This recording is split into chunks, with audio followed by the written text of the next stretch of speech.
Perfect. Hi, everyone. My name is Cristian Montalva. I'm from Santiago de Chile. I will be your moderator in this session called Publication Reform. We have an astounding group of speakers. We have 4. I'm going to present when everyone is going to present their presentations. I would like to remind these sessions will be recorded and broadcast. All the transcriptions will be available on YouTube. And please be aware about the code of conduct. If you have any questions, please remind to write your question in your Q&A box, not in the chat, at the beginning of the talks. And remember to upvote your questions. Remember, don't hesitate if you have one question. Independent of it's too simply, all ideas are welcome. Remember, we will have 4 presentations, and after the first 2 talks, we will have a discussion. Our first speaker is Jennie Rose Halperin. She is a digital strategist, community builder, and librarian at the director of library features in NYU Law Engelberg Center in the US. All yours. Welcome. Great. Thanks so much for your kind introduction. Again, my name is Jennie Rose Halperin. I'm the Director of Library Futures at the NYU Engelberg Center. I am going to share my slides. Oh. There we go. My talk is titled The End of Ownership. Again, I'm Jennie Rose Halperin from Library Futures. We joined the NYU Engelberg Center back in August. I'll tell you a little bit about that as well. My background is as a librarian, but also in digital publishing. And also I worked at Creative Commons for quite a while. Actually, I have 2 screens up, so I'm just gonna have to do both. So I'm just gonna start with a tiny little bit about what Library Futures is. Library Futures is a think tank for the future of libraries. We are innovative and proactive, tackling cutting-edge issues around technology and access to information that other library organizations might be slow to address. We identify and address digital rights issues within libraries and access to information, mobilizing a community of experts through research, policy and advocacy, education, special projects, and programmatic interventions that seek to encourage the adoption of technologies that uplift libraries in the digital age. And you can see these are some of our pictures of some things that we've done together in the past few years. Again, we're about 2 years old and are very excited to now be part of the Engelberg Center on Innovation, Law, and Policy. Through our institutional affiliation, we are uniquely positioned to amplify our impact by further engaging with legal experts, information scholars, libraries, and other institutions, and law clinics. And here we are in some pretty sassy t-shirts that I'll be talking a little bit about. RELX, Read Elsevier LexisNexis, in this talk, but we made some t-shirts that said RELX, don't do it, for Sarah Lambdin's book Data Cartels a few months ago, which is where the majority of this talk is actually drawn from. So we work in 4 spaces, which are research, education, policy and advocacy, and special projects. You can check out our website, but I won't take up too much more time with organizational stuff. So I'm going to start with a quote from Sarah Lambdin's book, Data Cartels, which just came out from Stanford University Press. So Elsevier treats academic research not like a publicly funded resource, but like its own private portfolio of copyright assets. So I'm also going to just say, even though I worked at Creative Commons for a while, Library Futures works more generally on issues of library access. And so the kinds of sort of solutions that I'm going to propose are very much based in library solutions rather than specifically academic solutions. And I'm also going to apologize ahead of time because I see this as a very international audience, that a lot of the policy solutions that I go into at the end of this talk are a little bit US based. So we can maybe have a conversation about more international approaches to these issues. And you can kind of substitute Elsevier in this sentence with many academic publishing companies, particularly data analytics companies. I saw today, for example, that Elsevier now claims that 50% of their revenue comes from data analytics and metrics rather than from academic publishing. And they have a number of different kinds of technologies and sort of risk analysis technologies that some of them touch the academic market and some of them don't. So let's start with something a little bit interactive.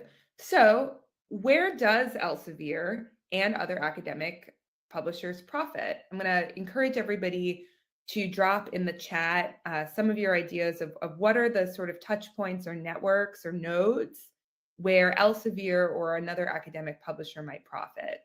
So I can start as just an example. They hold copyright on materials.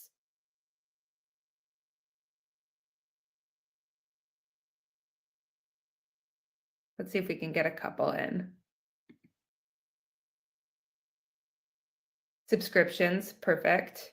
Publication fees, APCs, article processing charges for open access, that's totally right on. Registration fees.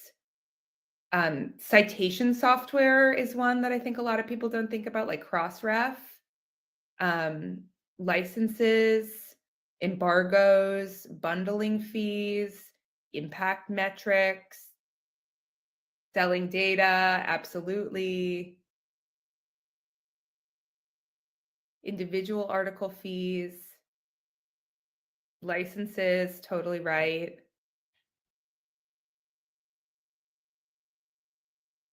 These are all great. You can keep dropping them in. I think we got the majority of them. Advertising. So it's 80+ million articles are locked behind paywalls, which constitutes about 75% of academic research. And so I made, this is really ugly and I apologize if you can see it. So I made what's called the oligopoly octopus of the different touch points that that academic publishers are touching. So we have at its head, because I ran out of arms, and it's kind of the brain that drives all of it, is you get the software and the databases and the indexing.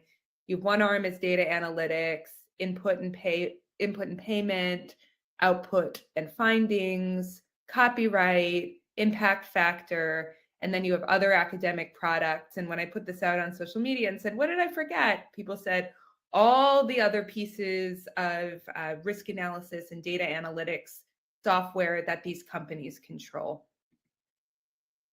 And so now I'm actually gonna sort of move forward. I didn't want to make this presentation so long because I'm sure that we're gonna have a really robust conversation. But so, you know, a lot of the questions around this, and the reason why I'm interested in bringing a very different kind of perspective to this have to do with the issues of first sale and fair use, which I admit is a very sort of North American, even US-based concept.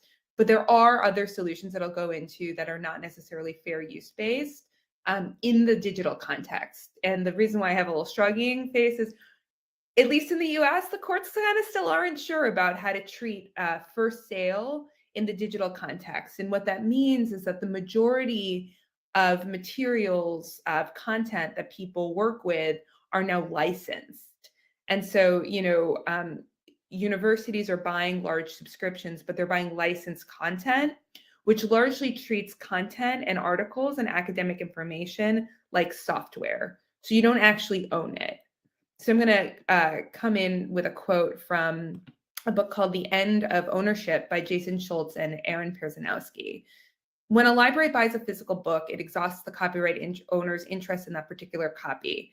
The library can subsequently lead it out sequentially to any number of patrons for as long as it likes, even to other libraries through processes such as an interlibrary loan. It can also repair the book, make a small number of archival copies, and resell or donate the book at any time, all without needing to ask permission or pay the copyright owner additional money. And so what we get is the situation in which sort of large academic metrics and risk analysis companies, for example, Reed Elsevier, LexisNexis, are controlling large amounts of library information that should be public. And so what Schultz and Perzanowski call this is a private regulatory scheme with restrictions. None of us really agreed to the system. It's just kind of happening. And it creates a EULA, an end user license agreement, as a mutant form of contract. It means that the way in which all of these processes are happening, particularly around licenses, is legally incomprehensible, because it is treating all content, and particularly publicly funded content and publicly funded academic information, as a rental, or as a sort of a not owned attribute that's now owned by the publisher or private company. And so so what it does is it's creating what they call a market for lemons. So just to give a couple more examples. So for example, one that people think of a lot is the Facebook terms of service. When you sign into Facebook, or I'm sure when we signed into Crowdcast today, we said, yeah, I agree to these terms. But if you actually sat down and read the Facebook terms of service, for example, it would take someone 72 days to read the fine print. You also get situations where, for example, Reed Elsevier LexisNexis is deeply involved with the American military and selling data to Immigration, Customs, and Enforcement, and sometimes sensitive immigration data as well. And there are many examples of library-based or collaborative-based solutions to this problem. And I'd actually really encourage folks, because I don't really know the MRI field that well, to drop some of the interesting collaborations that you've been doing, or that you know about, or that you're working on in your institutions or within your capacity as a researcher, into the chat, so that we can talk about them. And so the next part of sort of all of the different things, many of the different things, definitely not all of the different things, but many of the different policy solutions that could start to reform some of the issues within publication. These are in no particular order at all.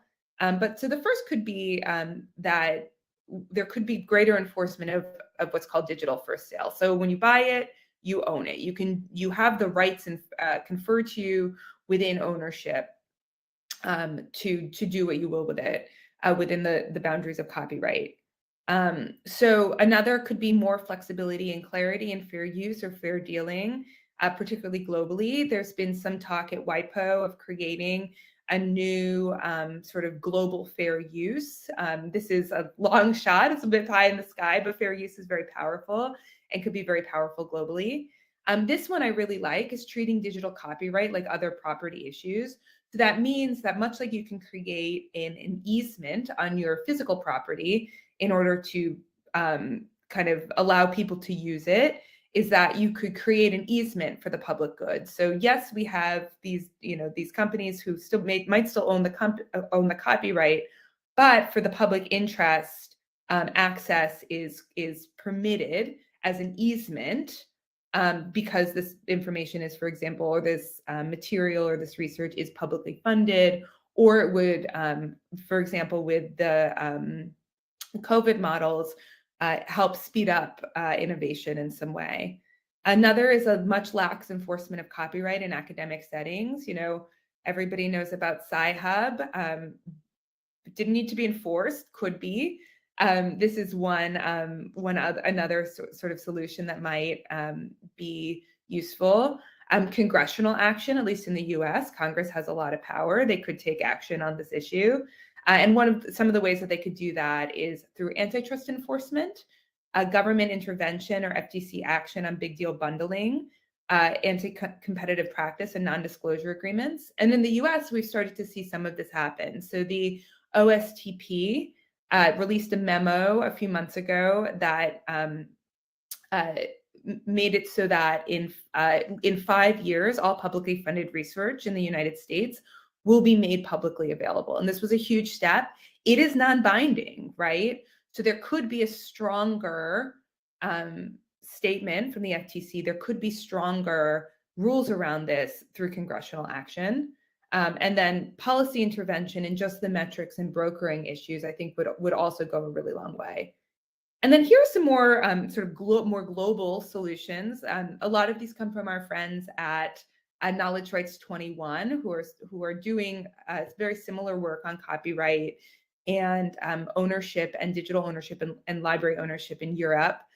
So rights retention is a very, very powerful tool. If you are a researcher and you are going to sign away your copyright to your publisher, maybe don't, right? Like there are ways to retain rights, and your university offices can work with you to retain your rights or to terminate your transfer of rights to the publisher.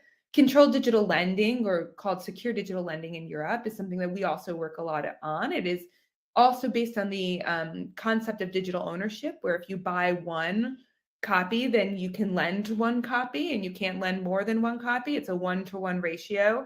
Controlled digital lending, particularly in reserves and preprints and sort of other more alternative ways of providing access, can also be very, very powerful.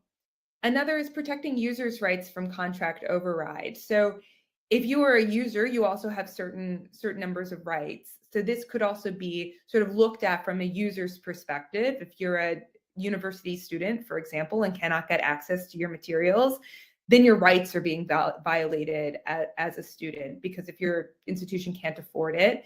And one way that they could is by using interlibrary loan, which is a very powerful tool, lending and digitizing and then lending out materials based on controlled digital lending one by one. And then the last is sort of what's similar in some ways to fair use or fair dealing in Europe, which is secondary publishing rights. So the ability to republish, for a researcher to republish their material on their own website, but all of this, or on their own repository, whatever. So all of these will sort of lead into this basis of secondary publishing rights. And this is a very broad overview, right? So we're just kind of going through all of the many of the different kinds of ideas without getting too deep into the trenches of all the different open access solutions, which I think our other speakers will do an incredible job reviewing.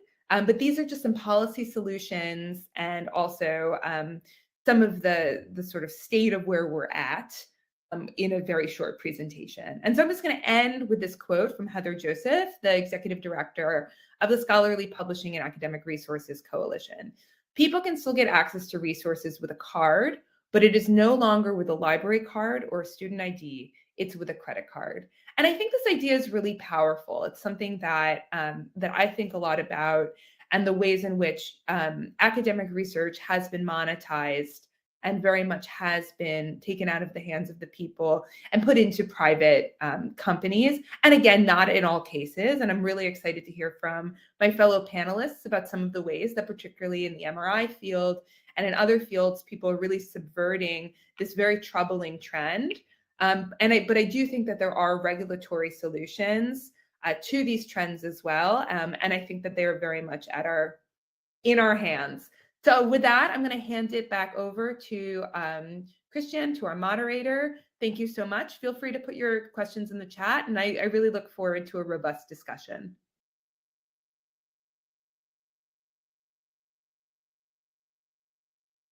Perfect.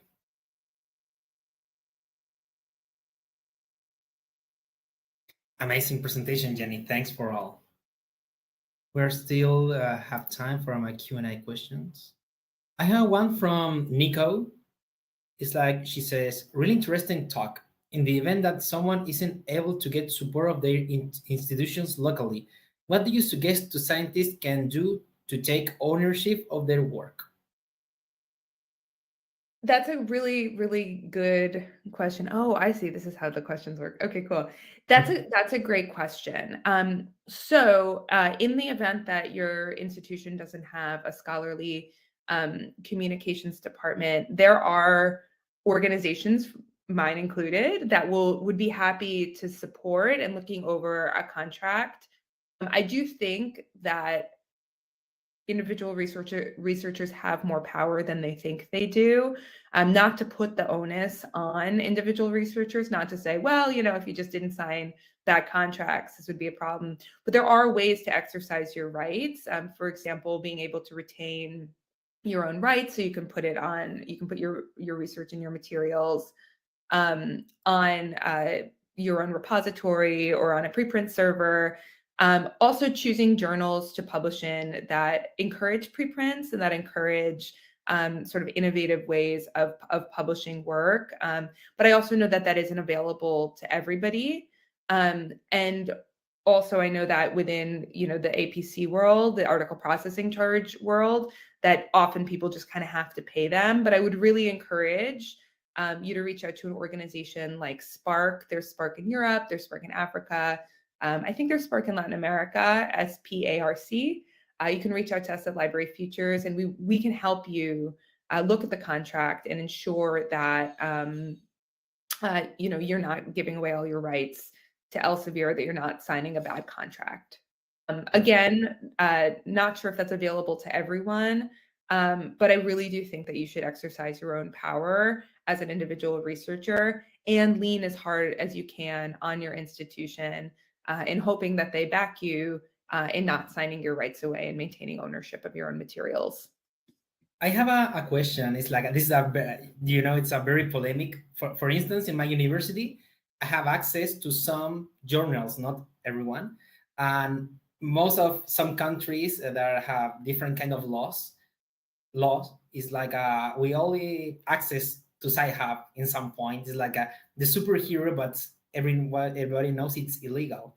So I would like to know what's your opinion about this site. Is like I know this impact in the earnings of the journal. So I would like to know your point of view. It's like a good thing, but in the other way, it's illegal. But is that something? What do you think about it? If I shared my personal opinion, I don't know. So I have a personal opinion about it, but I think when you talk about academic publishing, it's impossible to talk about it without talking about Sci-Hub, particularly in the sciences, right? And I think that really speaks to both how broken the system is and how necessary something like Sci-Hub is, but is also not a long-term solution, right? The issue is that so much of academic research remains locked behind paywalls, that these problems are endemic to the sciences, that the publisher perish landscape, the fact that the majority of academic publishers have gone from being academic publishers to being risk analysis metrics companies. Like, these are really big problems. And so, again, this is not an individual actor problem. This is a collective action problem. We need to build more robust systems and build more systems that really support people and that support researchers, and that's support, frankly, the progress of science and the useful arts. Sci-Hub is a stopgap, but definitely not a solution. And as a librarian, I can't say go and use it, but I can pull up even from, I think about 7 years ago, there was an op-ed from Creative Commons that came up that said, who's using Sci-Hub? Everyone, right? And the reason why people are using it is because the system is broken. But that doesn't mean that we have to abandon the system, because the system remains broken even with a Sci-Hub. It means that we have to work together to build a more just system. But again, there is no justice in following unjust laws. Perfect. We have a time for 2 more questions. Another question: isn't an embargo a good compromise to the concern of multiple lending from publishers' view? Yeah. So embargoes are a problem, I think. I mean, there are many reasons why embargoes are problems. They can in some spaces, particularly when research isn't pressing, right? When it's not time sensitive, can be useful. I personally have embargoed some of my work with the agreement that it would be published under a Creative Commons license later. But particularly with the speed and rapidity with which science is published, I think a lot of people believe that just because you can't afford it doesn't mean that you should get it later and thereby be sort of excluded from the conversation, from the scientific conversation, just because you can't afford it. Fundamentally, at the end of the day, publicly funded research should be publicly accessible at the time of its publication. These companies are not hurting for money.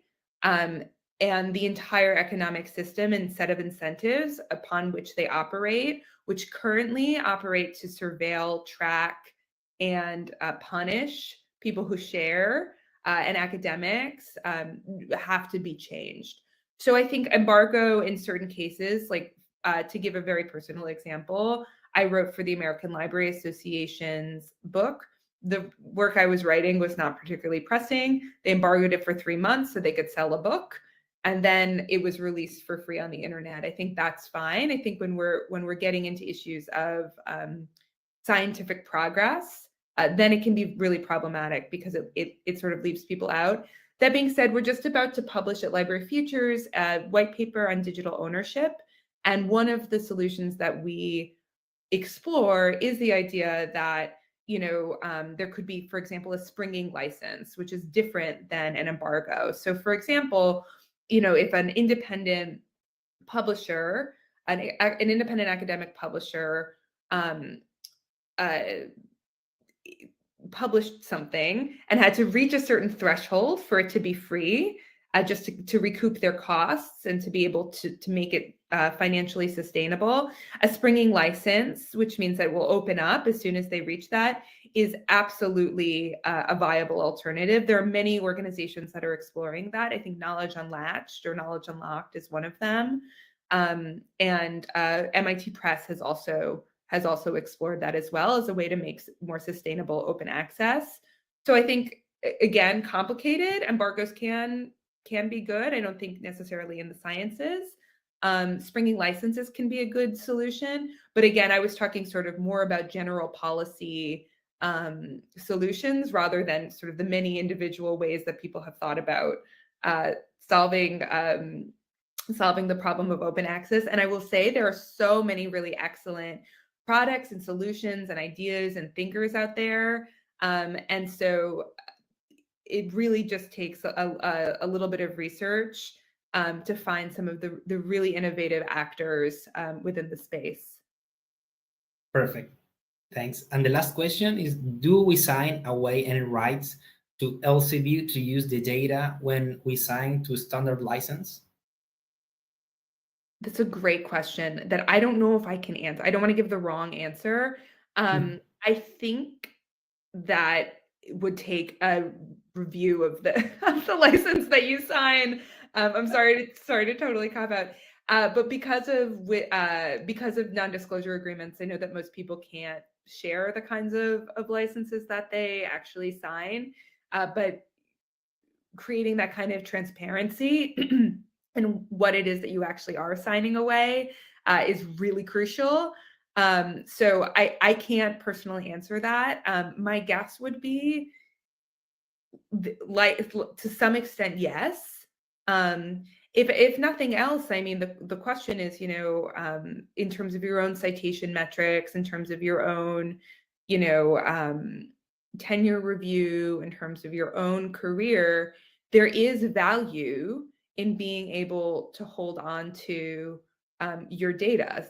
So there are metrics and there are alt metrics and there are all these different kinds of ways in which people can really show the impact of their research. And to have a private company, to have an Elsevier, for example, controlling that data, both in aggregate as well as in for individual researchers, I think is really problematic. I will say that in Sarah Lambden's book, she says that Elsevier LexisNexis, with their risk analysis software, which is not their academic publishing software, claims that they pull from, I think, from tens of thousands of data points in order to establish things like credit, things like trust, recidivism, all of these different issues, but they don't say what those data points are. So we don't know. And what she calls it is a vendor slurry. And there are many, many examples in which this data has been weaponized and has been poorly used in order to hurt researchers, in order to hurt the general public. and also in order to basically police and surveil. And so, this is, again, I'm sort of talking around your question. The only way to know is to look. And so if you look closely at your contract, and again, we would be happy to support and having another set of eyes on it. But my guess would be that yes, most of the data that you produce would be part of the database in which your article is held. Perfect. Thanks for your presentation. Thanks. The next speaker is Sam Nastase. I don't know if I pronounce it right. Yep, that's good. He is a lecturer and postdoc of Princeton Neuroscience Institute. He performed research in machine learning in human communication in ecological context, and he will present today the open reviewing the way ahead. Thanks to be here. All yours. Can you guys hear and see me okay, Christian? Perfect. Okay, great. Yeah, thanks to the organizers for inviting me here today. I feel totally underqualified to be on the stage talking about something like this because I don't really work on these problems as part of my job. And I don't really have cool software solutions to share with everyone. I'm just a neuroscientist. So I won't be able to talk about this with the same level of nuance as Jennie's talk, for example. But I hope that I can sort of reinforce some of those points, talk a little bit about things that I've tried to do to get around these issues, and also just try to make sure that people are suitably mad about this problem. Before I talk about anything open science related, I like to do this sort of this kind of slide that I'm stealing from one of my science heroes, Kirsty Whitaker, which is really just to say that any kind of thing we do that is in support of open science, this sort of term open science means different things to basically everybody, and that's totally fine. And whether it comes to open publishing or open review or sharing your code or sharing your data or all these things, right? You don't have to do all of those things to kind of be doing open science as much as possible, right? So I think it's, to the early career researchers out there, right? I think the point here is to do what you can. That's the best you can do. And I want to provide, so when I talk to people about scientific publishing, when I'm talking to someone outside of academia about how scientific publishing works, it is hard to convey how completely insane the business model is. I'll talk a little bit about some of the things that Jennie was talking about in her talk, but the way that I usually explain this to people is that I need to eat to live, right? So I go to McDonald's for a burger or something like this, and this would be the classical model of academic profitable publishing, which is that I go to McDonald's, I need a burger, I go behind the counter and spend probably a couple years making my burger alongside other scientists making burgers for scientists, right? All of these burgers are made from, for the most part, publicly funded beef, buns, ketchup, etc. McDonald's does not pay for the materials. You do. We as taxpayers do, for the most part. Other scientists come behind the counter out of the goodness of their heart to make sure that my burger has all of the right ingredients and so forth. And then once I finish that burger, I basically step back around the counter, and a McDonald's employee puts a pretty cheap wrapper around the burger, okay, but it's got those kind of golden arches, right? And now McDonald's owns my burger for the most part, and I have to buy it back from them, despite having made it using our resources, right? And so then of course, my institution, I either have to buy it personally or my institution pays millions of dollars to make sure that we can all eat the burgers that we personally made with our money, right? That is a truly wild business model, in my opinion. So the problem that I'm talking about here really is this kind of privatization, commodification, financialization of academic publishing and what should be public knowledge, right? And what I just talked about is a very obvious example of kind of an exploitative labor relationship between us, the scientists, the grad student workers, everybody else, and the profitable company that is making money off of our work, right? And in a variety of other ways. This term artificial scarcity, I wanted to bring this up. Oh, I think that maybe Jennie had mentioned this, right? But these companies, historically have had huge profit margins, and it's not surprising because they have this completely crazy business model. We're talking profit margins that are higher than companies like Google, Apple, Amazon, and so forth, right? And one of the core features of this model is taking what we produce and then restricting general access to. And this is literally just like a digital object. It doesn't take a lot to like serve up the kind of objects that we get from these publishers, right? So I'm kind of referring to this as like artificial scarcity, basically this kind of like, they could just give us all of these things, but of course they're not going to, because then how would they make money, right? And of course, what Jennie was focusing on, which is as these companies move toward data analytics or so forth, in other words, like selling your data, they are engaging in all sorts of kinds of interesting surveillance tricks and so forth. And I'm actually going to put in the chat right now, if I can find it here. Is this the general chat? Yes. I am going to put a link to these slides because this is just to the Google slides, because I tried to put links in all of these images and quotes and things like this, so you can follow these back to their sources, because I think there's a lot of cool, relatively accessible articles about the kinds of problems that these systems create, like these, only a handful, like Reed Elsevier, Wiley, Springer, and so forth. I think even 10 years ago, a handful of these companies were accounting for something like 50% of all scientific publishing, right? So they're kind of gobbling everything up, right? And we are basically forced to play their game by their rules. And that really disadvantages certain people, certain communities from, especially if you're not like in the American, European scientific world, right? And I wanted to add to this because I think, a lot of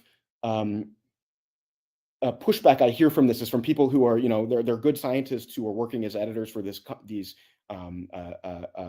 companies and things like this, like it might be an editor for NeuroImage or something like that. And these people really genuinely, and I take them as making a good faith kind of argument here, they really genuinely think that we as the editors and reviewers and things like this and the scientists, we just need to kind of like push a little bit to get these reforms to kind of happen. And I don't want to make clear that these kinds of reform, these companies will never agree to these kind of reforms. It is not possible for them to be, for them to kind of voluntarily reform themselves, right? And the example that I always give of this is with OA, right? Like I think we made a really good push toward open access, and these companies were able to basically maneuver themselves out of any kind of loss from that move to open access by just changing the sort of source of their revenue stream, right? Like moving from subscription and article fees, access fees, to these APCs, which for some of the top journals are now, getting upwards of like $12,000 for a single US dollars for a single article, which just introduces its own set of problems where many labs would not be able to even afford to publish in journals like that.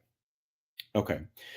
I will also push on Elsevier here a little bit. One of the things that really changed my mind as a scientist working on these things was reading Tal Yarkoni's blog post about this from years ago at this point, where he had basically sworn off reviewing for and publishing in Elsevier journals. And I have to be completely honest, I still do that. I still publish papers in NeuroImage, and I still try to review for these, once in a while we'll also review for these journals as well. But I think it's really worth understanding just how like ridiculously bad these companies can behave, right? And these are things that are relatively old, like this, Reed Elsevier had some side gig in arms dealing that they eventually backed out of after pressure from scientists around 2007. So that's something like 15 years ago, right? But even more recently than that, this is mid 2000s, right? They have been, or this is I think also late 2000s, 2010 or so, right? Elsevier just spin out what are essentially like fake journals, so that pharmaceutical companies can basically pollute the literature with articles that support whatever XYZ thing they're trying to show. And then also lots of these fun examples of, this is actually from 2014, 2015, Elsevier basically trying to sell you articles that are already open access, right? Which is just, kind of an obvious scam and probably illegal. Again, with the links, I wanted to point to Johnny Saunders on Twitter, for example, who has done a lot of cool little tricks tracking down how exactly Elsevier is tracking exactly what you click on and what you look at in their articles. Again, with this goal of basically selling your data. And the way that these companies like LexisNexis, that Jennie had mentioned before, are tied up with US, the kind of like US police state and military operations and things like that. So I think it should be just blatantly obvious to people that these companies will not voluntarily reform themselves, and they are actually truly evil. They are bad, right? And so I posed the question of basically, what do we do about this, right? And I don't really have a good solution. I was invited here to talk about open review, which I don't think is like a very big part of the solution here, but I will talk about that. The first thing that so what I see open review as is basically just one way to kind of edge into this economy a little bit in a way that is more sort of equitable and favors us on the side of the workers relative to something like a publisher like Elsevier, right? And there's three kind of related things when it comes to open review, right? You can think of open review as basically just ensuring that the actual content of peer reviews are publicly available. And I think this is essentially unquestionably good. This is something that there is essentially no downside to this, as far as I can tell. We want our reviews to be out there. We want the process through which a paper travels to be as transparent as possible, because that just puts accountability kind of like everywhere. It puts accountability on the reviewers, it puts accountability on the authors, it puts accountability on the editors and so forth. I see that as largely good. Another aspect of open review is this, anonymization versus like signing your reviews and things like this. I generally sign all of my reviews and I post them online. I'll talk about my process in a second here. But this one has some give and take, right? I think it really actually does. I think the reason that I sign my reviews, right, is because, first of all, I want people to know, I have like vested interests, right? There's always some degree of like conflict of interest or something like this, right? And I want to be as open about that kind of thing as possible, right? Like if I'm asking someone to cite a paper I wrote, I want them to know that I am also writing the review, rather than some anonymous person kind of absorbing citations by demanding that authors cite them anonymously, right? I also just think that, open review, signing your reviews really pushes you to be pretty, conscientious. We can be like pretty inhuman to other people when we are behind some screen of anonymity, right? Like obviously you see this in the way people interact with each other anonymously through the keyboard on the internet. But my favorite example is like road rage, right? People will just like scream at you from the safety of inside of their car, right? And the sort of anonymity of and safety of being inside their car, right? Stuff that they would never say to you just in person on the street or like next to you at the bar or something like this, right? And so I think there are just some social psychological benefits to being, open and owning what you say. I'll talk a little bit about the potential pitfalls of this as well in a second.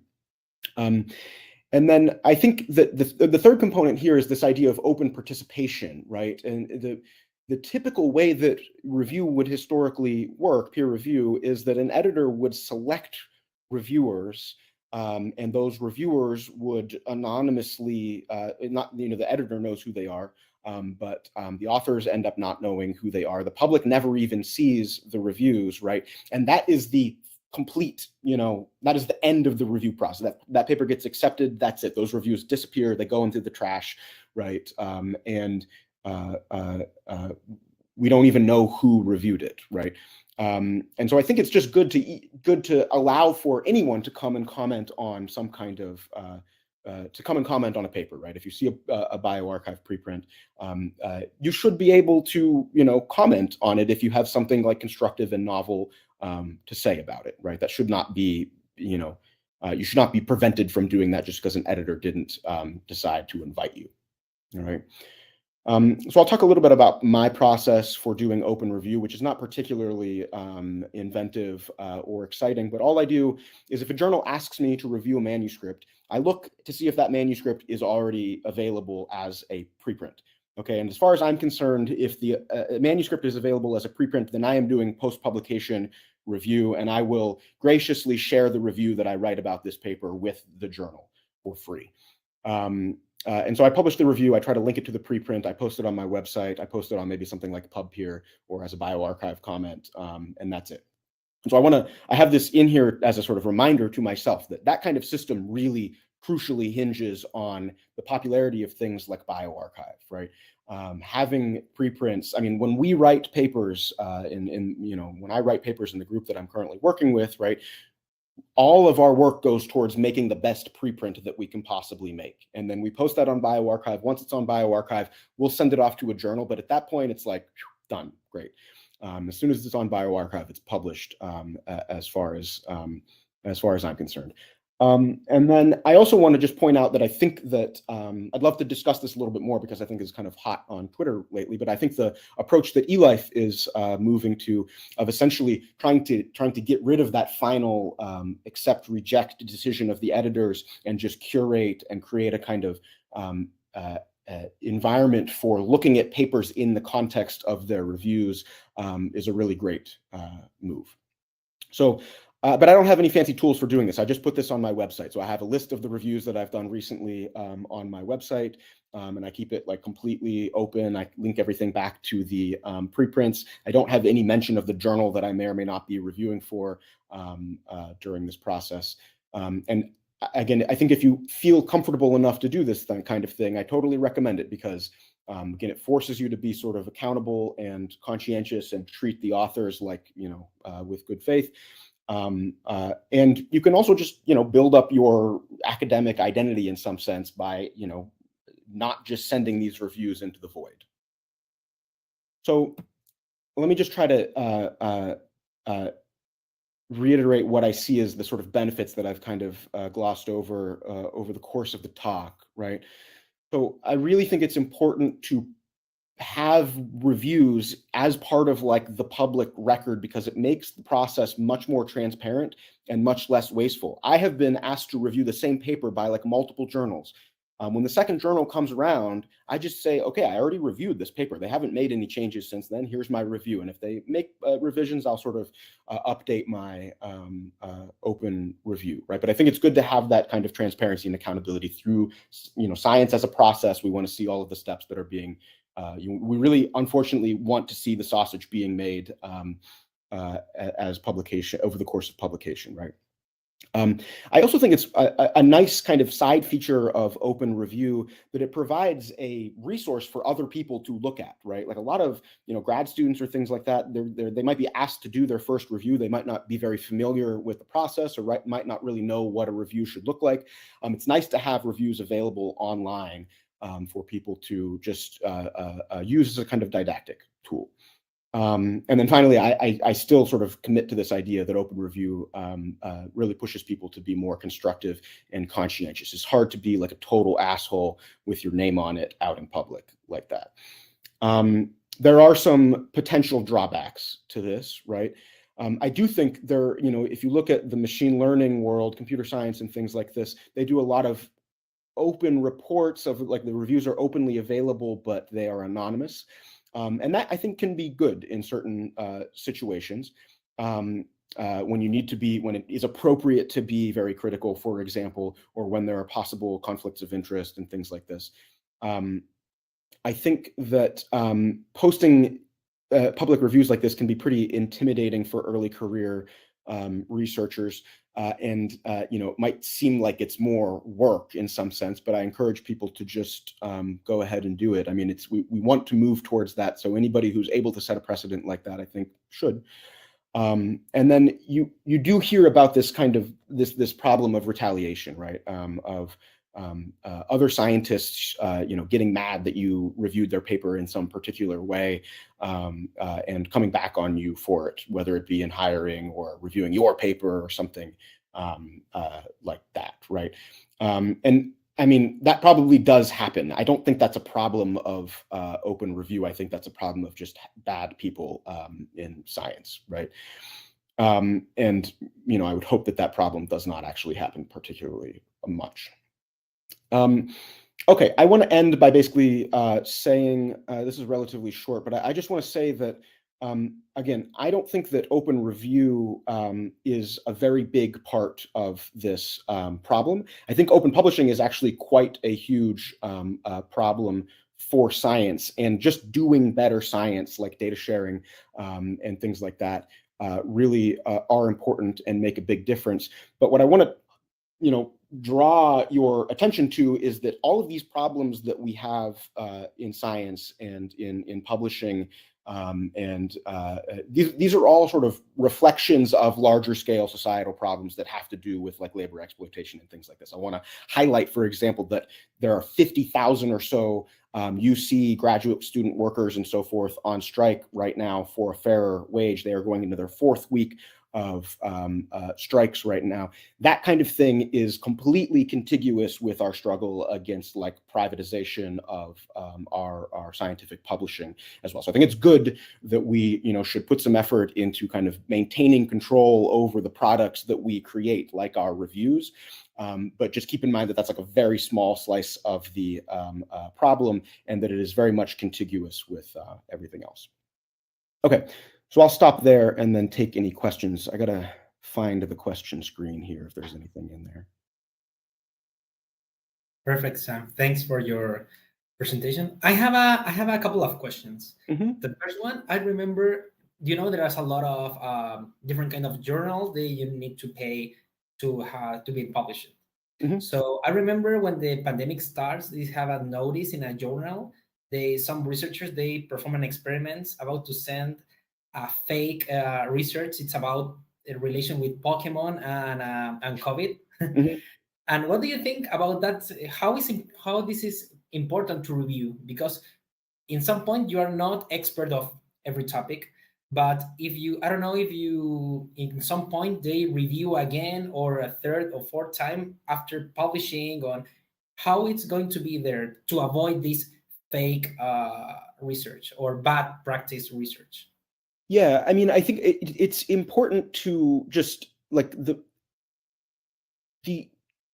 system of profitable publishing is not set up to like filter out bad science, right? That's something that it may do under certain circumstances, and we kind of hope that that's what it does, right? But the point is to make money, right? And so if they're able to make money, if they're able to like have some margin of error where they just absorb total crap, like kind of made up stuff like this, right? In some sense, we shouldn't be surprised, right? Because that's the whole system is not set up to actually like produce good research. And it's, what was the review process that allowed those things to be accepted? I have no idea, right? Because if there were even reviews at all, clearly they were not, thorough in any way. And then whatever happened just disappears into the void, right? So I think that's why I think it's worthwhile to basically like moving towards an eLife style model of publication preprint style followed by open review, I think is really a step in the right direction. I don't expect that the big journals will do that kind of thing, but I do think it is a step in the right direction. I will say that some journals like Nature, for example, have been more inclined to publish the reviews alongside the papers and things like that. And that's good for them, right? But again, that's because reviewing is not like a huge component of their business model to begin with. Yeah, and everybody has different kind of point of views, right? I think at least machine learning in the future, they help us to review the all their scientific articles, because it's different when you review in a preprint and after it's published, it's like you can review, it's like, oh my god, this is not right, or it's not well performed, so and as you present, it's different to publish Nature or another kind of journal, because I think they have different kind of statistics or more people working behind the journal or things like that, I think.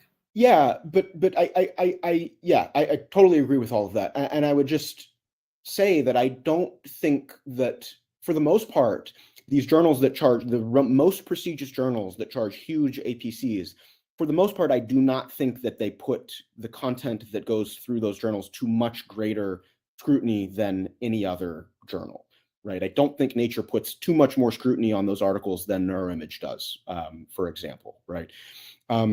And you see that because we have these examples where, there was a recent one with like totally faked like Alzheimer's data and figures and things like that. And those were in like really high profile journals, and they could easily use some of that huge amount of money that they make to do better, automated image analysis to sort of seek out to try to filter papers for fraud and things like that. But in most cases, I don't think they actually do.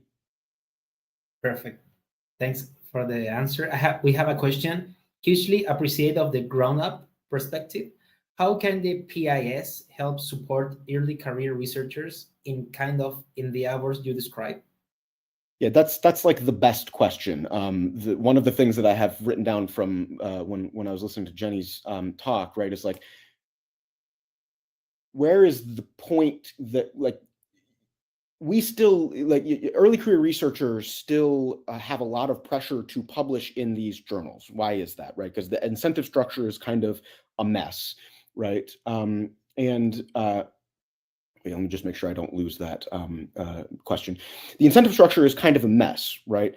And if you want to figure out where the most concrete steps need to be taken, right, you need to take into consideration like where decisions are being made based on the quality of publication of journal publications, right?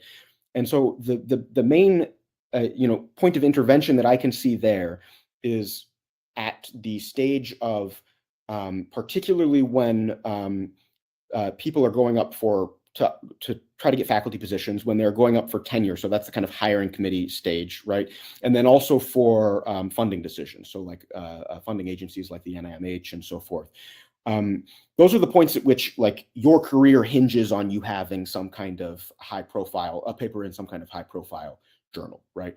So first of all, what I would say to PIs is what PIs should be doing is trying to push against that as much as possible. If they are on hiring committees, if they are on grant review committees, right, they should, we all need heuristics to try to process all of the information that we're getting when we have to sift through 500 applications to hire somebody, right? But we should try to do that in a way that does not strictly rely on prestige, seeing a prestige journal name on a CV, right? Because we all still have to play at that game if we want to kind of be in academia, right? It's a bad game to play, right? And so that's the tension. That's the thing that PIs can do. I think they're the only people in a position where they can actually try to push back against those things from kind of within. I don't think you see too much of that, but I do think some PIs are pretty good about like encouraging people to publish in eLife, for example, and then making sure that people, when they see publications in eLife, that they, treat them as if they were the high quality publications that they are usually. And I think it is, I'm still thinking about that question because I think it is I think a lot of PIs also just don't appreciate the extra work that goes into doing these things as right as possible, right? And that's just a very general open science kind of thing. And it's partly a maybe like generational thing in some sense, right? Between like early career researchers and like senior people, right? There's also probably a, selective filter there that is, selecting PIs who maybe didn't do everything in the most transparent and, data sharing, code sharing, et cetera, way, right? So I think it's just really worthwhile to talk to your PI about those things and try to like sway them and talk to other PIs and try to just change the culture around you as much as you can, right? I'm not sure what else to do besides that, other than just wait, right? Yeah, it's like I will ask you the same. It's like how, because and sometimes I was invited to review different kind of journals. Of course, it's because I like it. It's free, but I don't know, why do you think it's very important to be part of as a reviewer in a different kind of journals? What do you think about that? Because some people, they say it's like why you're going to review a journal because you don't have any benefit or earn money, or it's a lot of work, it's like yeah, all of that is true. I mean, I think it's just that, to me, like, the sort of peer review process and the way that we should do science is just fundamentally at odds with the kind of, market-based, like, profitable system that publishers have essentially set up, right? Like, I hear people argue that reviewers should be paid to review, for example, right? That's fine. I don't personally hold that view because I don't really want to be an employee of, like, Elsevier or something like this, right? Or contract with them, right? Because they will always underpay me, like, by definition, right? That their goal is to make money, so they are going to pay me less than the value that I produce in creating this review, right? I would feel better if, like, society journals and things like this, nonprofit kinds of journals, they could sort of have, like, some baseline amount that they pay reviewers or something like that. I wouldn't feel so ethically conflicted to work with them in that kind of way. But in general, I think we're all publishing papers, we're all reviewing papers. There is some kind of, like, social contract there, right? And the truth of it, and again, going back to, like, the UC situation right now, is that it would be great if we all were sort of paid equitably enough to have the time to publish papers and, write, thorough, constructive reviews. And so much of the pressure in doing that is, like, that we just aren't, right? And so then now we have to be much more, judicious in how we manage our time. And it's like, nah, I can't do this review because I'm not gaining anything from this. I have to spend my time doing this other thing that's actually my job and stuff like that, right? So I think it's just tricky. The whole system is set up kind of inequitably, and that really, exacerbates these problems.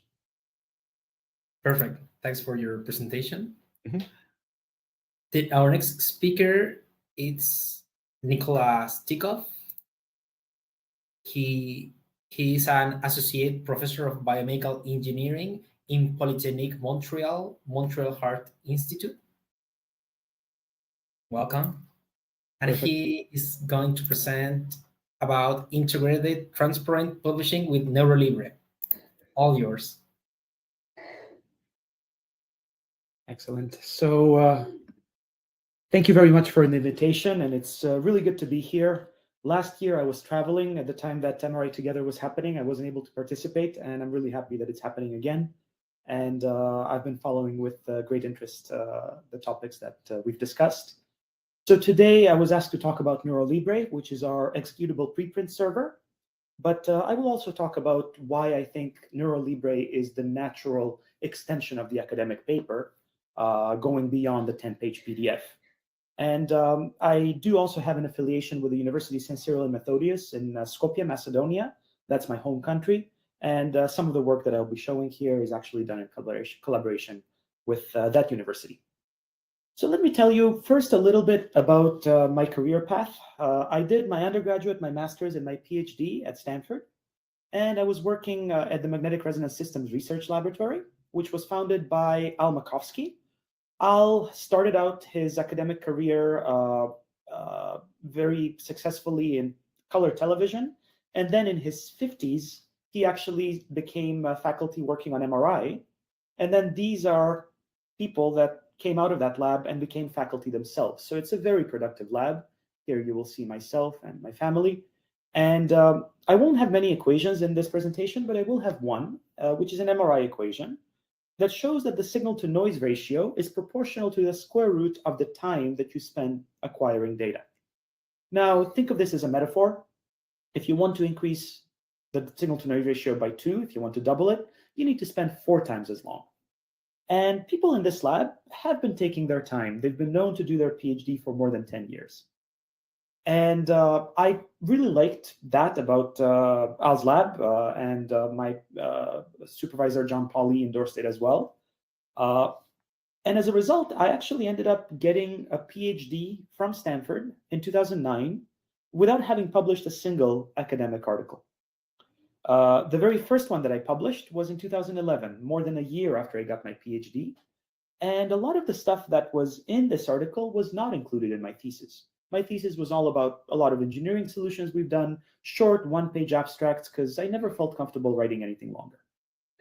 Now, this turned into something that really shaped my career. It was kind of like a pre-registration of a study where I said, if we combine diffusion imaging with magnetization transfer, we could characterize the myelin microstructure and we can measure a quantity called the myelin-G ratio. 4 years later, we actually conducted the experiment. We shared the results, we shared the data, we shared the code, and eventually in 2018, which is 7 years after the original publication of the pre-registration, we actually wrote a brief summary putting all the work in context. Now, these 4 papers made my academic career. I got tenure thanks to them. But if you ask me, even these 4 are too many.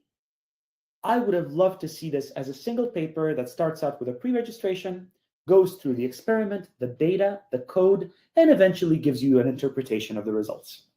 But it's probably hard to get tenure with that kind of frequency of publishing, so sometimes you have to compromise. Exactly a year ago, I wrote a blog post about this battle that I've had with 10-page PDFs. Basically, I've been in publishing, publishing articles for about 10 years. And if you want to hear more about my story, it's right here on my Substack. But in general, I always dislike the idea of the article being just text.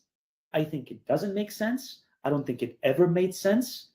The moment we became writers of 10-page PDFs, we should probably take it for granted that many people will not read our work. So what have I been doing when I haven't been publishing papers? Well, I have been involved with lots of different science communication initiatives.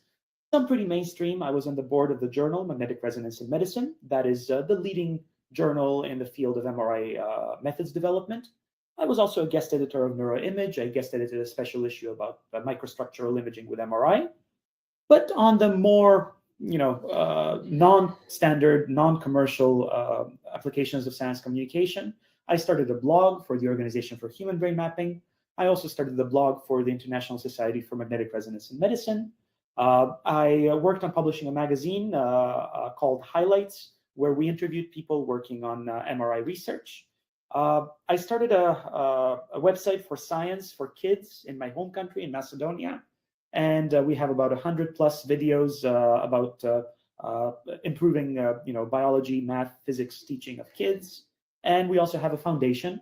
The foundation is called Kantarot. It's a foundation for science, culture, and mental fitness. This is our Substack. So I'm going to start this talk by an article that I just published on Substack, and it was basically motivated by being invited to give this talk here today.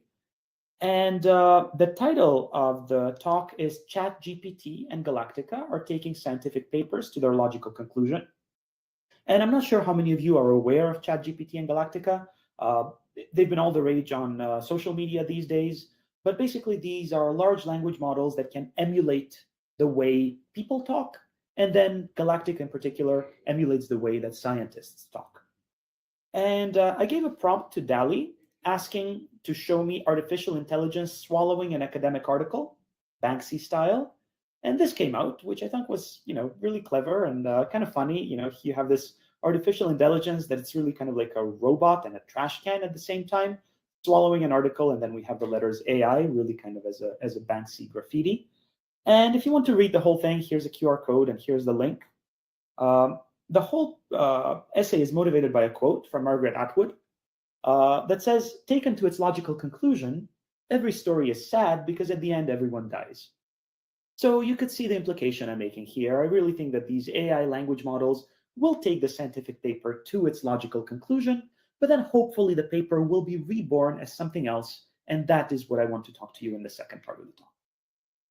Now, I don't need to convince this crowd about the PDF crisis that we're facing. You know that there's an exponential growth of papers being published. And, if you want to kind of zoom in on this, you can see that, the numbers really got bad towards the end of the millennium. This is a very interesting article in Nature that shows the paper mountain, basically taking every first page of every article ever published, stacking them on top of each other, and showing that this is going to be a mountain that reaches as high as Mount Kilimanjaro. And this was a couple of years ago, so I would guess by now we have toppled Mount Everest. And the most depressing thing is that about 20 million papers, which is almost a half, have 0 citations. And it's barely better above there between 1 and 9 citations. We're talking about 18 million papers. And then we get to this kind of more respectable territory towards the bottom. So it's really a thin sliver of articles that are influential. And yet here we are just writing more and more articles. And not only are we writing more and more, we also claim to be reading more and more, which I think it's hard to believe. How much more productive can we get? You can see this here, that in 1977, faculty claimed that they read about 150 articles per year. Keep in mind that in 77, articles used to be shorter. And yet here we are, 2004, 2006, and now we claim that we read about 270 articles a year, which means an article a day. In reality, we know what happens. We don't really read them. We skim them. We look at the figures. The text might as well be written by AI. Now, on top of it, the articles are getting less readable, less legible. There's jargon, there's specialization. So this is a study that came out in eLife that showed that the readability of articles has been going down as a function of time. And it's getting pretty bad. It's really difficult to understand academic writing these days. So people have been writing about this for a long time. 2017, Chris Olak started Distill, and he talked about the research debt that we're creating by writing so much, because somebody needs to systematize it, somebody needs to organize it, make it more digestible. And then we had this article in The Atlantic in 2018 that talked about the scientific paper being obsolete. This is something that keeps coming back. I'm not the first one that's taking it to its logical conclusion, except it's taking a long time to get there. This is my favorite article about the meaning of the PDF and the text. It's written by Marcus Strasser, and it's exactly a year ago today, actually. And it's about the business of extracting knowledge from academic publications. You're probably aware that initiatives such as Semantic Scholar are trying to organize text in articles, claiming that that's really going to improve writing and help scientists discover better science. But my favorite sentence from this essay is this one. It says, "Close to nothing of what makes science actually work is published as text on the web." I think the essay is very convincing. I will ask you to read it if you have the time, but I really subscribe to this. I feel that we have written so much, and yet we don't consume each other's text. We consume other stuff. And honestly, I would love if we consume each other's reviews, because that would be way more useful, as Sam said, than rather spend hours, sometimes days, reading a 10-page PDF. So I think all of this is leading to a development that's really exciting and hopefully shows us a better way to produce science. Because obviously we have a problem. The articles that we're writing are too many and they don't make much sense. And I think that this here, it was basically a picture that I asked DALL-E to generate. The prompt was artificial intelligence eating a word salad and outputting an academic paper, digital art. And you see that this robot is kind of swallowing up something, and here it is writing a paper. That's kind of what Galactica did. I don't know if you're familiar with it. Weeks ago, it was published on Papers with Code, which is a hosting platform developed and it's supported by Meta. It's a large language model for science. And Galactica is supposed to summarize academic literature, solve math problems, generate wiki articles, write scientific code, annotate molecules and proteins, and so on. And the first reactions were very positive. Jan LeCun, who is at Meta, is one of the people leading this. He thought that basically Galactica is going to be a tool for paper writing. And basically, it's going to be like driving assistance is to driving. It won't write papers automatically, but it will greatly reduce your cognitive load while you write them. Now, the backlash came very quickly. This is Michael Black from Max Planck, who said, "I asked Galactica about some things I know about, and I'm troubled.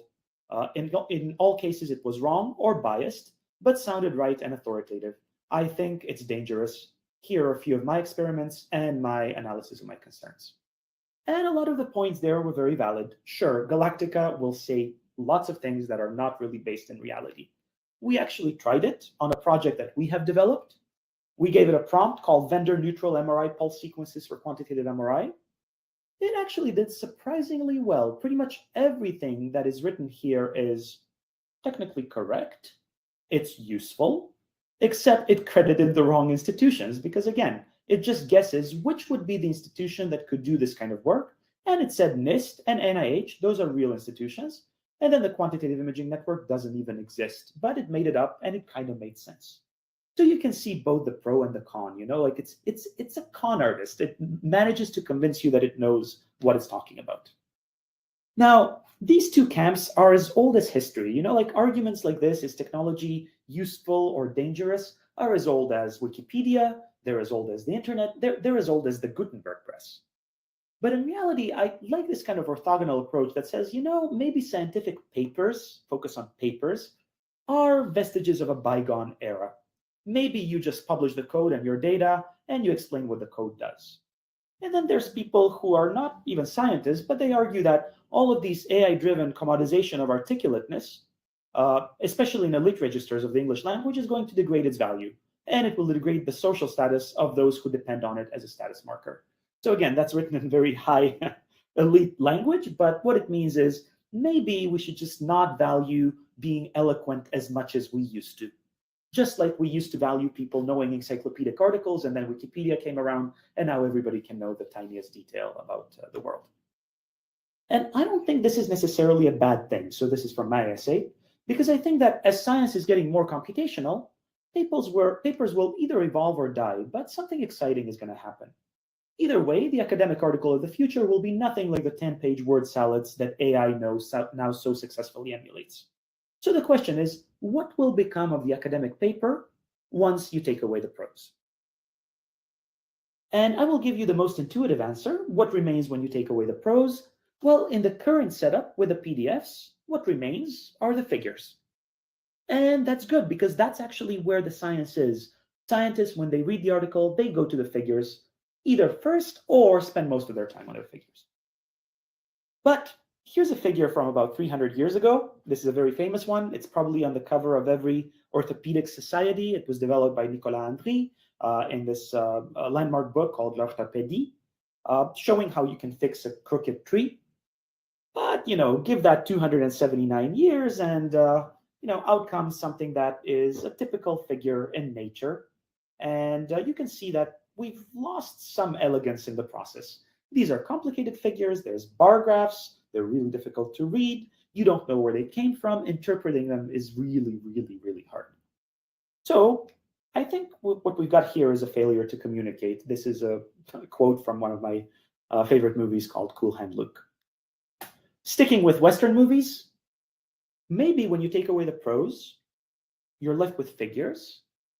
But what you should be left with should be the data, the code, and the provenance. And I feel that these things are missing in all of the mainstream publishers. Another thing that's missing, style. It used to be that papers were written well. It used to be that they had style. And this is a blogger that writes under the pseudonym Rogers Bacon, wrote something beautiful about how papers used to be well written, and now all of a sudden they're not. And here we are lamenting that AI is going to take over that part, but we already lost the excitement and the style in the writing. I've gotten reviews that have criticized me for writing clearly and interestingly. And, Rogers Bacon says, all this to say, scientists in the pre-modern era wrote freely, despite calls to do away with that freedom. At some point, narrative and literary styles vanished and were replaced with rigid formats and impoverished prose. So the question is, have we gone too far in removing artistry from scientific writing? And I really hope that by AI emulating all of the boring text, there will be some more space for creativity in the writing, and that's really what I'm hoping to do.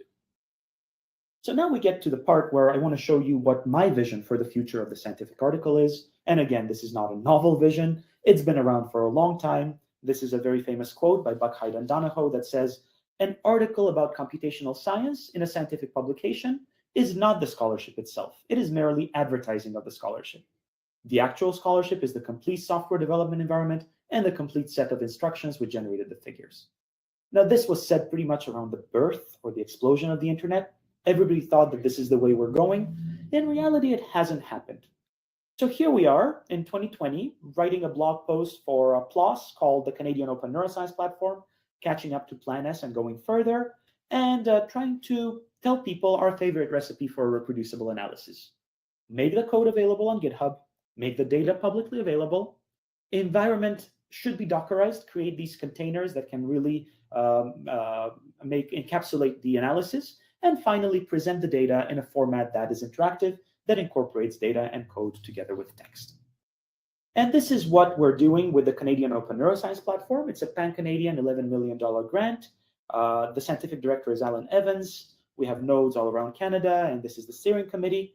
Pierre Belec, Rachel Carding, and myself are responsible for communications, and we're doing a lot of work to try to develop this executable preprint server that makes it easier to create reproducible research.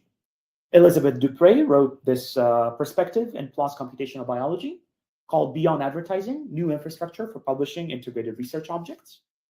And here's what NeuroLibre, the logo and the website looks like. We published a preprint recently, and it explains our vision for full-fledged reproducible neuroscience.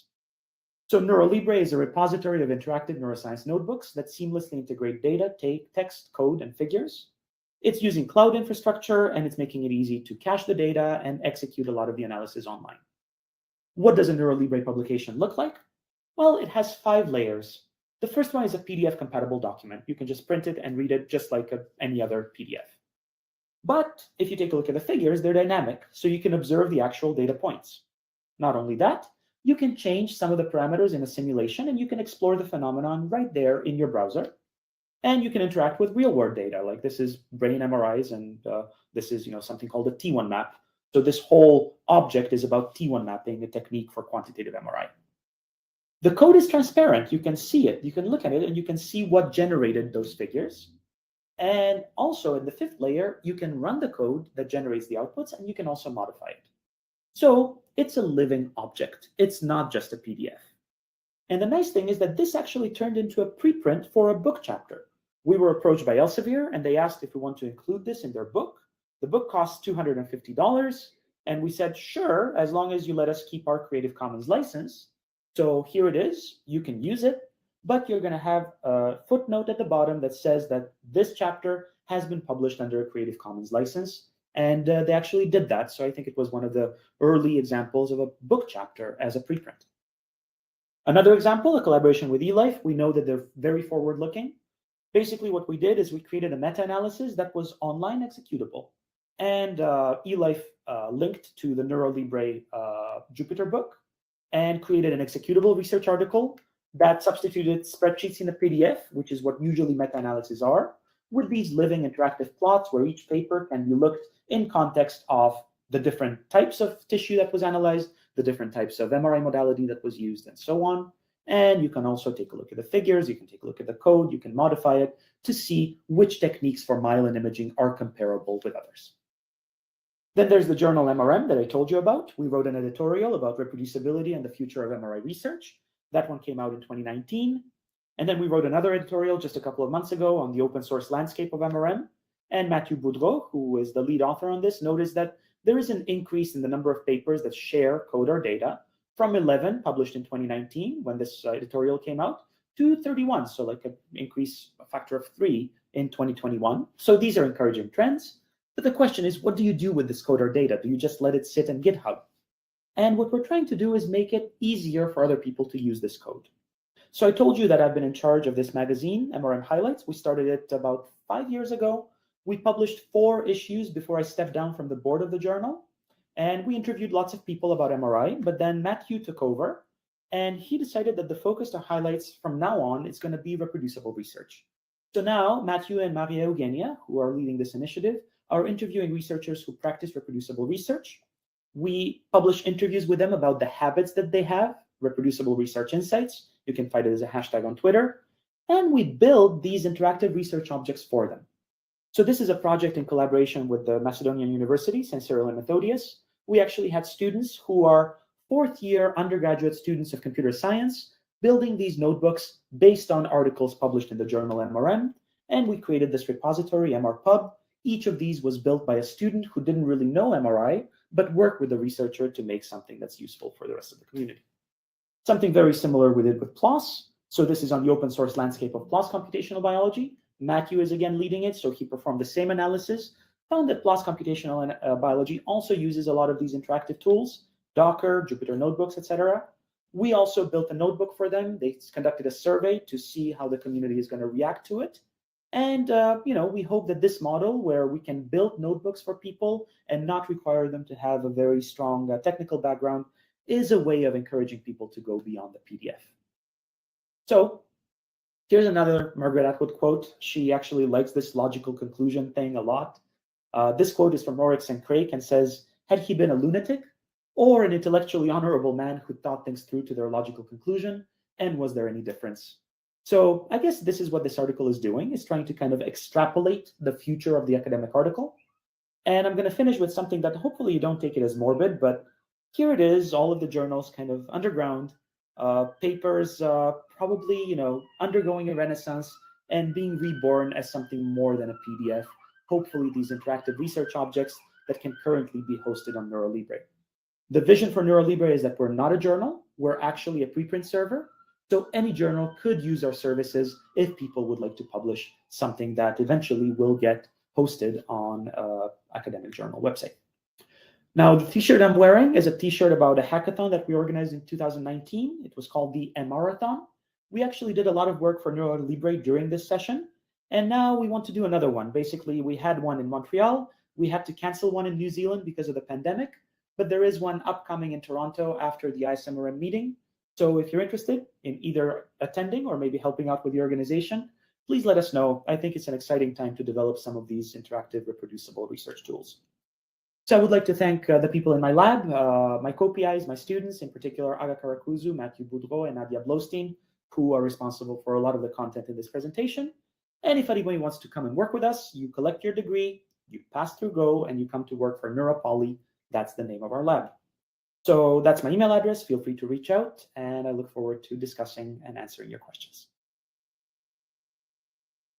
Thanks, Nikola, for your presentation. It's like I was searching in NeuroLibre. It's amazing journal platform. I have a question. I am a big fan of MR highlights. So I read it at least every month. You pick some topic or journal from MRM. And I would like to ask you, which motivates you to work there? Because I don't know if like by your own, because you like it, or I see it's a lot of work to manage a blog about reading different kind of scientific articles and things like that. Yeah. Well, I mean, I can give many answers to that. So one is I was annoyed at the way that we communicate science, so I wanted to create something that's a little bit more legible. From selfish reasons, it actually helped me with visibility. I got to meet a lot of researchers. I got to talk to them. So I really thought that was cool and exciting. And also, I think at that stage of my career, I did get recognized by my university for doing this kind of outreach work. So it did help. But honestly, the only reason I do it is I'm usually driven by negative emotions. I see something is broken and I really want to fix it. And usually I do it by, showing, not telling. It's like, hey, we could be doing this. Now, of all of these things that I start, you see that I try a lot of things. I mean, some of them catch roots, some of them don't, but it keeps me engaged and it keeps me from being frustrated with 10-page PDFs. So it's just another outlet to just not write another boring 10-page article. Perfect. And last question, do you have any problem if, for instance, I publish something in NeuroLibre and later my PI asked me to publish in MRM or something like that? Do you have any issues with the authors or copyright or something like that? So no, unless MRM makes a big deal out of it, but they won't, because it's a preprint server. So it's really like bioRxiv, except that bioRxiv cannot host this content. So there was a discussion earlier in the publishing session where they said, yeah, we would like to, but we don't have the infrastructure. So it's a DOI, it's a preprint server. The moment MRM accepts it, they can take it and host it themselves, or they can use MRM as an overlay journal that just links to NeuroLibre. But it's the same model, review the preprint and, decide what you want to do with it. Perfect. Well, thanks our panelists. So I have at least a couple of minutes to end the session. So I have a question about But a question about before that for Nikola. It's like, what is your sustainability plan for NeuroLibre? Would you pay for the hosting cost in the long run? So currently, we're funded by the Canadian Open Neuroscience Platform, which is nice. We have donations. So basically, the hosting services are from Cancer Computer. They have given us just a lot of hardware to host a lot of the data and a binder hub that actually is necessary to execute these Jupyter notebooks in the cloud. But the price of hosting this is minimal compared to APCs, because $3,000 on average, you know how much I could host a NeuroLibre for $3,000? Hosting one article on NeuroLibre cannot be more than $100. So I feel that, one way would be a nonprofit that just kind of does this with donations. But I think a more reasonable sustainability model is telling journals, you know what, you charge $3,000 for typesetting. How about you pay $100 for actual work that somebody else is doing for you?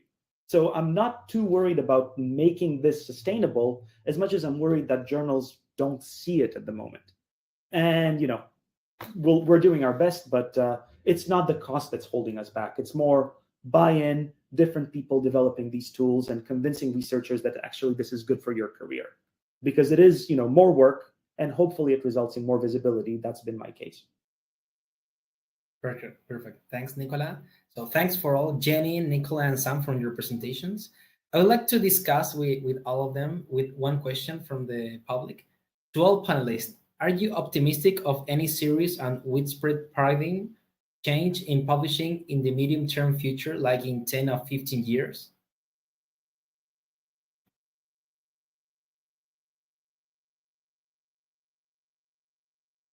Do you think how it will be changed everything? I'm taking a breath. I'm happy to. To me, it's really kind of the first part of the talk. It's AI is going to change this. Like academic language is going to really become outdated very fast. Now, of course, some of the insights cannot be reproduced by AI, but a lot of the things we put in this 10-page PDF have been filler forever, and now AI can do it even better than us. So I see that. I hope papers become shorter. I hope they become better written. And I hope that data, workflows, provenance, code takes more of a central role in publishing. To me, that's a kind of natural continuation of this trend. I think yes, but I think that we might not like what that paradigm shift looks like, right? So, there's sort of the optimistic viewpoint of AI, and then there's the less optimistic viewpoint of AI changing the way in which scientific papers are written. I don't know if it's clear yet which one of those viewpoints will prevail, right? I think that without significant regulation, both of the academic labor market as well as the academic publishing system and the way in which science is produced globally, I think that there definitely will be a change. Something is coming to the web, I think, but we just don't know really what it is yet. Could be AI, could be some sort of more decentralized technology. But I just think that, yes, there will be a paradigm shift. Will it be more of the same capitalist, sort of rapacious capitalist devaluing of the labor that academics do? Very, very possibly. If I want to feel optimistic about it, I do think that, the world is starting to take note of scientific publishing and of the necessity of science, particularly in the wake of the COVID-19 pandemic. And so I do think that there will be a change. And if I'm feeling optimistic, I mean, these are some of the greatest minds working on these problems. And so I do think that there can be a very positive change, but I don't think it can be left up to the individual project or the individual person. I think that it will take a high level of cooperation between governments, technology builders, scientists, librarians, and a whole swath of civil society groups in order to really upend the system without necessarily having to burn it to the ground. I would just add, to just provide one more less technological perspective there, right? I do think that there is, as we see like adoption of like preprints and things like that, I think we are seeing sort of improvement in real time. It's a little bit hard to see where that goes, right? But we, as especially like funding agencies and PIs and so forth, like lend legitimacy to these publishing companies by, using the prestige that they sort of slap onto articles in our kind of day-to-day, like, what am I going to read? Is this person going to get hired? Is this person going to get funded? Right. So I think like changing that kind of prestige culture among academics, which I don't think that happens fast, but I think changing that will be a critical step as well. And I think I agree with everyone else. And I think like ensuring that we keep hitting people over the head with like better tools, more reproducible, these kind of interactive articles and things like that is the way to go. Because once the value of those is appreciated by hiring committees and funding agencies over the name of a journal, right, then I think that's the sort of turning point in my understanding, right? No, Yeah. and Jennie, I completely agree with you that for this to be done the right way, it really needs to be a community-driven effort. We cannot let any individual entity drive this. And the danger with AI is its centralization, right? So we really need to make sure that there is some kind of pushback against that kind of, oh yeah, everything is done the same way because now OpenAI tells us to do it. But what I do insist on is individuals leading by examples and showing what could be done. Because if you mandate, the moment you say everybody's going to write NeuroLibre notebooks from now on because it's good for publishing, you just end up victim of Goodhart's law, right? Like the metric stops being a good metric because everybody's doing it. So I really feel that scientists need to see something that is good, that is useful, that they would like to, do, get credit for it, change the incentive structure, and then, the community can really try to organize that in a way that is beneficial for everybody. But I feel that a lot of the mandates that we're imposing are just making us game the system. Oh yeah, data availability statement. Sure, I'll have a data availability statement. I'll just dump everything on GitHub. So I just really don't want that to happen, which is why I'd rather see an individual initiative gain traction organically, and then, organizations trying to make the best of it once it becomes obvious that it's good and that it's useful for people.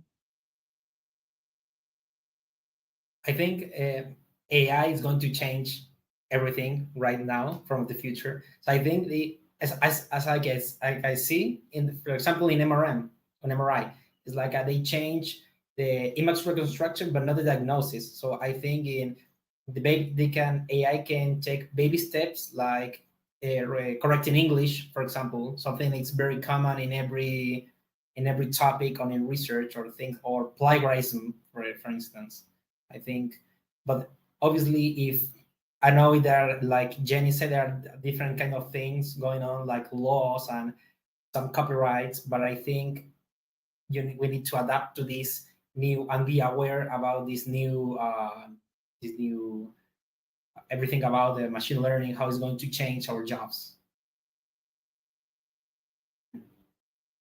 So thanks for all. So I would like to invite you to follow the MRI Together other sessions. So thanks for all. Thanks, Sam, Jennie, and Nikola. Glad to have you there here. Good to see you. Nice night. Bye. Bye. Thank you.